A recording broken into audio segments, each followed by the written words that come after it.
ሰላም ውድና የተከበራችሁ የሁሉ ሚዲያ ቤተሰቦች እንዴት ናችሁ? ሰላም ናችሁ ወይ? እኔ ያለው እግዚአብሔር ይመስገን። እንግዲህ ዛሬ ደግሞ በአንዳንድ መረጃዎች ነው የመጣሁት። ያው ሀገራችን ኢትዮጵያ እንግዲህ ወቅቱ የክረምት ወቅት እንደመሆኑ መጠን እንግዲህ ክረምቱን ያው በክረምቱ አማካኝነት በተለያዩ የሀገራችን ክፍል የተለያዩ አደጋዎች እየደረሱ ነው ማለት ነው። ያው ተፈጥሮ አደጋዎች እንግዲህ በጎንደር አካባቢ የምትኖሩ አንገረብ ቃና እንዲሁም ጨፍጫፊት አካባቢ ያላችሁ ቤተሰቦቻችን እንደው በተቻላችሁ መጠን ያው ዝናቡ ጎርፍ ይሄ ወንዞቹ በሚሞሉበት ሰዓት ራሳችሁን ለመጠበቅ ሞክሩ። ያው ማለት አሁን እንግዲህ በብዛት ለዚህ አደጋ ተጠቂ የሆኑት እንግዲህ የአብነት ተማሪዎች እንግዲህ ያው የአብነት ተማሪዎች እንደሚታወቀው ያው በሚለምኑበት ወቅት ማለት ነው እንግዲህ ሳያስቡ ዝናቡ ይዘንባል። ያው ጎርፉ ደግሞ እንግዲህ ቃና አንገረብ ደግሞ በጣም በክረምት በጣም ከባድ ነው። እንዲሁም ጨፍጫፊት አካባቢ ያው ይሞላል። ወንዞቹ በጣም ከመጠን በላይ ስለሚሞሉ የተለያዩ የአብነት ተማሪዎች እንግዲህ በዛ ወንዝ እንግዲህ ይሄ ያው በጎርፉ ምክንያት አደጋ እየደረሰባቸው ህይወታቸው እያለፈ ይገኛል። እንግዲህ ከእግዚአብሔር በታች ያው ራሳችሁን ጠብቁ። እንግዲህ በሚሞላበት ሰዓት በዛ ደግሞ እንግዲህ የአብነት ተማሪዎች በዛ በኩል ባይሄዱ ጥሩ ነው ማለት ነው። እንግዲህ በዛ በቃና ባንገረብ እንግዲህ በዛ ሲዞሩ ውለው ወይ ደግሞ ጠዋትም ሲወጡ አሁን ዝናቡ በጣም ከባድ እየሆነ ነው። እንግዲህ በተለያዩ ሀገራችን ክፍል እንግዲህ ያው ወንዞች ይሞላሉ።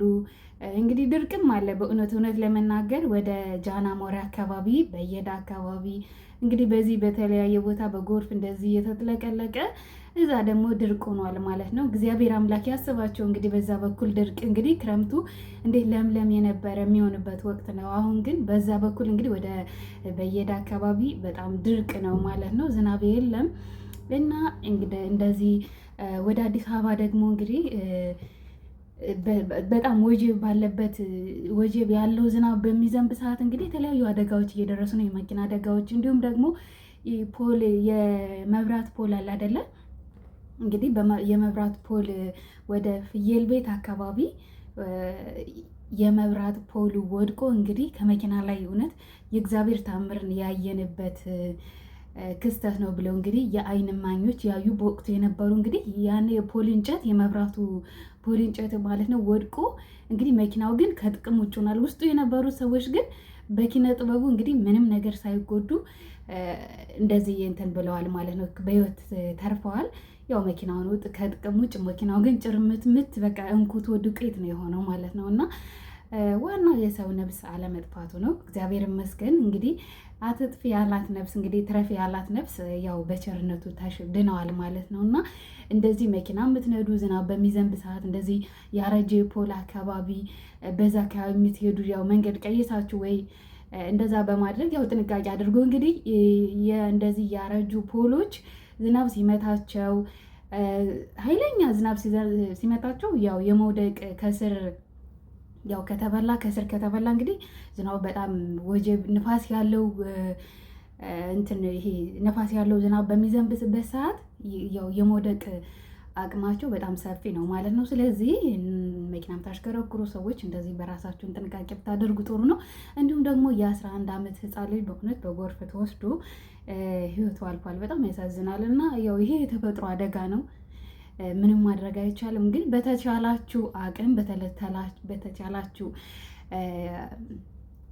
አቅም እንግዲህ ራሳችሁን ጠብቁ።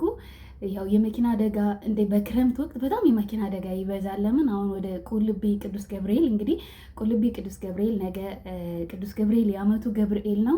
እንግዲህ በተለያየ ጊዜ እውነት ለመናገር ወደ ቁልቢ ገብርኤል የሚሄዱ ተሳፋሪዎች በብዛት አደጋ ይደርስባቸዋል። መኪና አደጋ ይደርሳል ማለት ነው። አሁንም ያው እንግዲህ ነገ ቅዱስ ገብርኤል ዓመት ነው እና ዛሬ የሚሄዱ ተጓዦች እንግዲህ ከትናንት ጀምሮ ሰሞኑን ነው እንግዲህ ያው መንገድም ምንም ስለሚዘጋጋ ሄደው በዓልን ለማክበር ወደዛ የሚሄዱ ሰዎች የዛሬ ዓመት ታስታውሳላችሁ። በጣም በርካታ ምዕመናን ነው በዛ በመኪና አደጋ ህይወታቸው ያለፈው። እንዲህ ዛሬ ደግሞ እንግዲህ ያው ወደዛ ወደ ቅዱስ ገብርኤል ለንግስ በዓል የሚሄዱ ተሳፋሪዎች እንግዲህ መኪና እውነት በጣም ነው የሚያሳዝነው እንዴት እንደተገለበጠ።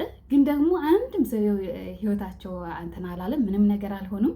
እንግዲህ መልአኩ ቅዱስ ገብርኤል በኪነ ጥበቡ ያው አትርፏቸዋል ማለት ነው እንጂ በጣም የመኪና አደጋ እውነት ክረምቱን ምክንያት ተገን በማድረግ እንግዲህ መኪና አደጋ እንትን ይላል ማለት ነው። ይሄ መኪና አደጋ በብዛት እንሰማለን። በተለያየ ቦታ በተለያየ ሀገራችን ክፍል የመኪና አደጋ የሚበዛበት ክረምት ሲሆን እንደዚህ የመኪና አደጋ በጣም ይበዛል እና ከዛ ደግሞ ራሳችሁን ጠብቁ። አንዳንድ ሾፌሮች እውነት ያው ጠጥተው የሚያሽከረክሩ ሾፌሮች አሉ። ለራሳቸውም ለሰውም የማያስቡ ሾፌሮች አሉ፣ ተስፋ የቆረጡ ሾፌሮች አንዳንዶች ማለት ነው። አንዳንዶች ደግሞ እንግዲህ ሳያስቡት እንደዚህ ድንገት አደጋ ሲደርስባቸው የሰውን ሕይወት እንዳይጠፋባቸው እነሱን ራሳቸውን አደጋ ላይ የሚጥሉ አሉ። አንዴ እውነት ኮተቤ አካባቢ የምታውቁት ከሆነ ኮተቤ መምህራን ኮሌጅ፣ በእርግጥ አሁን ዩኒቨርሲቲ ነው። ኮተቤ መምህራን ኮሌጅ አዲስ አበባ አንዴ ማለት ነው እውነት በጣም ነው የሚያሳዝን ሾፌሩ ይሄ የጭነት መኪና ነው ማለት ነው። ይሄ ትልቅ የጭነት መኪና ምንድን ነው የሚባለው?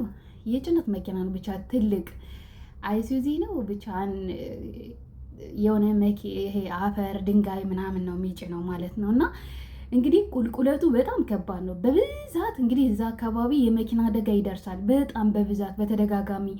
እና እንግዲህ ያነ ሾፌር ሰው ላለመጉዳት ብሎ በጣም መስዋዕት የሚከፍለው ሾፌሮችን አለማድነቅ የእውነት ንፉግነት ነው። እና እንግዲህ እሱ በጣም ከባድ አደጋ ነው በእውነት። እኔ እስካሁን በአይኔ ነው ያየሁት ይሄንን እስካሁን ድረስ የእውነት ከአይምሮ አይጠፋም። እና ከወገቡ በታች ይሄ ፍሬኑ ሌላ ሰው ላለመጉዳት ብሎ ከወገቡ በታች ይሄ ፍሬን ነው የሚባለው እሱ ይዞት እንዴት ይውጣ? በቃ ሰው ላለመጉዳት ብሎ እዛው የሆነ እንትን ውስጥ ብቻ አደጋው እንዴት እንደሆነ አላውቅም። ብቻ በስንት መስኪናው ተሰብሮ እንዳለ የፊት ለፊቱ ተሰብሮ ምን ብሎ ነው ሰው በጣም በስንት ስቃይ የወጣውና ምንም ሰው አልጎዳም። ግን ራሱን ግን ያው መስዋዕት አደረገና የተለያዩ ሾፌሮች የሰው ነፍስ ሰውን ለማዳን ብዙ ራሳቸውን መስዋዕት የሚያደርጉ አሉ። አንዳንዶች ደግሞ አልባሌ ለሰውም ለራሳቸውም የማያስቡ መኪና አደጋ አድርሰው እንኳን ያው መኪና አደጋ አድርሰው እንኳን ያንን የማያሳክሙ አሁን የመሸ አካባቢ ሲሆን ሰው ካላያቸው ሕክምና እንኳን የማይወስዱ በርካታ ጨካኝ ሾፌሮች አሉ። አንዳንዶች ደግሞ እንግዲህ ያው ለሰውም ለራሳቸውም ሕይወት የሚሳሱ ሰዎች አሉ። እንደዛ አይነት ሾፌሮች አሉ እና እንግዲህ እነሱን የእውነት በጣም ሳናደንቅ ማለፍ ከባድ ነው። እና ስለዚህ አሁን በክረምት ሰዓት የእውነት ሀገራችን አንዳንዴ ጎርፉ የእውነት ቪዲዮ አይታችሁ ከሆነ የሆነ ቪዲዮ አይታችኋል። አዲስ አበባ ነው ማለት ነው። ዝናቡ መኪናው እስከ ላይ ተውጦ ማለት ነው። በጣም ከባድ ዝናብ በሚዘንብ ሰዓት እንዳለ አካባቢው ጥልቅልቅ በቃ ባህር ይሆናል። ቪዲዮ ሲቀርጹ እንግዲህ ይሄ ጣና እንዳይመስላችሁ ያሉ እየሳቁ ይሄ ምንም አያስቅም የእውነት። እና ያው ይሄ የተፈጥሮ ነው፣ ምንም ማድረግ አይቻልም። ደስ ይላል፣ ዝናቡ በጣም ይፈለጋል። እንግዲህ በድርቅ እየተሰቃዩ ያሉ ወገኖቻችን ስላሉ ዝናቡ ሙቀቱም እውነት ሙቀቱ ለራሱ ኢትዮጵያ ላይ ክረምት አይመስልም። አንዳንዴ እንዴ በራ ሲሆን ክረምት አይመስልም ማለት ነው።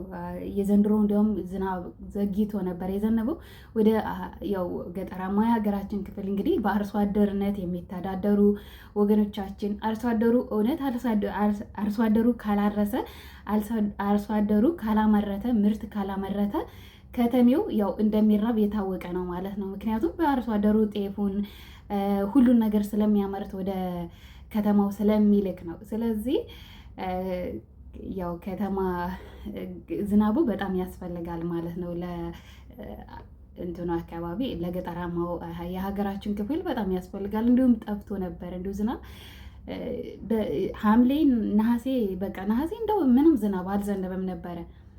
ያው ሐምሌም አሁን ትንሽ ነበር። አሁን ግን ያው ክረምቱ በጣም እየበዛ ስለሆነ አደጋውም ወንዞችም ይሞላሉ። በእውነት ገጠር አካባቢ በጣም የተለያዩ ወንዞች አሉና በዛ ሰዓት እንግዲህ ብዙ በጎርፍ ህይወታቸው የሚያልፉ ወገኖቻችንን እንግዲህ እግዚአብሔር አምላክ ያው መጠንቀቅ ይቻላል። በእርግጥ ይሄንን የማያውቁ ህፃናት እንደዚህ ሲሆን ነው እንጂ ትልልቅ ሰዎች በዛ በሚሞላበት ወንዙ በሚሞላበት አካባቢ ድልድይ ነገር ከሌለው ያው አለመሄድ ማለት ነው። እና አሁን እንግዲህ ያው በብዛት እንደነገርኳችሁ በአንገረብና ቀሃ አካባቢ ያላችሁ ሰዎች ራሳችሁን ጠብቁ። ወንዙ ሲሞላ ወደዛ አለመሄድ ማለት ነው። ድንገት የማያውቁ ካሉ ነው እንጂ ያው የሚያውቅ ሰው መቼም በዛ ሰዓት እንዴት ሲሞላ በጣም ከባድ ነው። ወንዝ ይወስዳል፣ ሀቅ ነው ይወስዳል።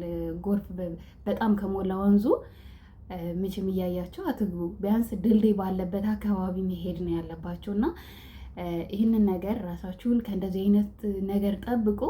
እንደ መሀል ሀገር ያላችሁ ደግሞ መሀል ሀገር ያላችሁ እንግዲህ ያው ፖል ምናምን እንደዚህ ያረጁ ፖሎች ምናምን ባለበት አካባቢ አለመሄድ ነው። እንግዲህ ይህንን የተፈጥሮ አደጋን ያው በእንደዚህ መከላከል ይቻላል።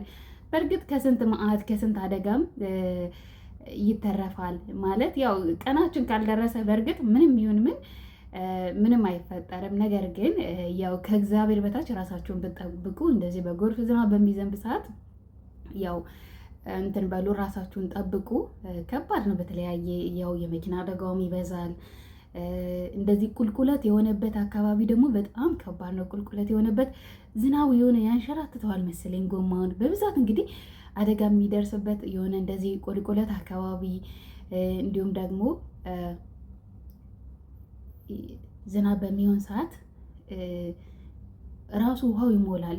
አስፋልቱ ሁሉ የሆነ ያንሸራትታል መሰለኝ አላውቅም። እንደዚህ በብዛት እንሰማለን የመኪና አደጋ ወደ ደቡብ አካባቢ። በእውነት ባለፈው ለታ በጣም የሚያሳዝኑ